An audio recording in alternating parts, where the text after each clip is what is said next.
विज्ञानाचं भरपूर असं आपल्याला योगदान इथे पाहायला मिळतं. फॉर एक्झाम्पल, आपल्या सिटीमध्ये ह्युमिडिटी किती आहे, ॲटमॉस्फिअर क्वालिटी काय आहे, एअर क्वालिटी इंडेक्स काय आहे, याचं कुठेतरी डिस्प्ले आपल्याला दिसतो.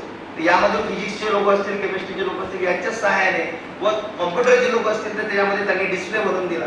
बरोबर आहे. तर सर्वांनी मिळून जर आपण सायन्स जर जगलो, जर अंगीकारू शकलो, तर खरोखर आजचा हा दिवस नॅशनल सायन्स डे ज्याला आपण म्हणतो तो आपण सेलिब्रेट करतो.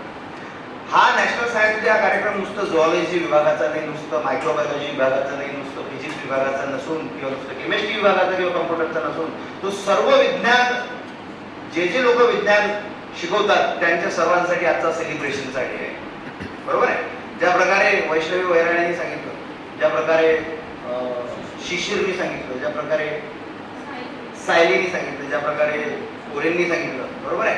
अजूनही प्रत्येकाच्या मनात काही ना काही आहे, पण ती इथे येऊन त्यांच्या भावना व्यक्त करू शकत नाही. बरोबर आहे. म्हणून आम्ही आपलं महाविद्यालय असं आदर्श महाविद्यालय आहे की आपल्या इथं मध्ये आपण प्रत्येक विद्यार्थ्यांना प्रत्येक स्त्रोतामध्ये ओढण्याचा प्रयत्न करतो. जसं खाली पीएम उषाची स्कीम मध्ये एक मोठा कार्यक्रम सुरू आहे, पॅरलल मध्ये आपण आज इथे हा कार्यक्रम घेतोय. कोणाचं दुसरं अजून तिसरं काही चालू असेल, बरोबर आहे. कोणी स्वयंच्या माध्यमातून जोडलं असेल, तो तिथनं तंत्रज्ञानाचा वापर करून विशिष्ट प्रकारे एज्युकेशन घेतोय. बरोबर आहे. तो विद्यार्थी म्हणून आपल्याला एका जागी न बसता या तंत्रज्ञानाचा वापर करून आपण किती आपली शैली अजून चांगली सजग करू शकतो यावर आपण योगदान दिलं पाहिजे. तर करून आपण खरा मोदीजींच्या शब्दांमध्ये जो खरा आपला भारत आहे, विकसित भारत, जसं मालपाणी सरांनी म्हटलं, त्या ऐकशी कोऑर्डिनेटर आहे, तसं विकसित भारत झालेला आहे आणि आता पुढं त्याचं आपलं काम करायचं आहे.